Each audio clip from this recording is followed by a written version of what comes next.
Hi, this is Carla from Carla's glutenfreerecipebox.com. I am just buttering up some homemade English muffins, gluten-free of course. I made it nice and crunchy in the toaster, but can you believe that these are made in the microwave and they cook just in 2 minutes?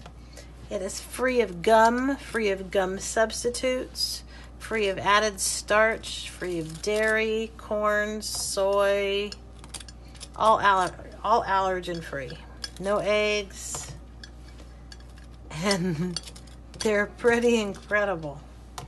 I don't know what else to tell you about it. Put all your favorite toppings. They have all the nooks and crannies you could want.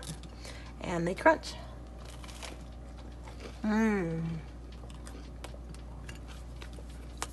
And they taste good too. Check it out at glutenfreerecipebox.com. The recipe is available to everyone.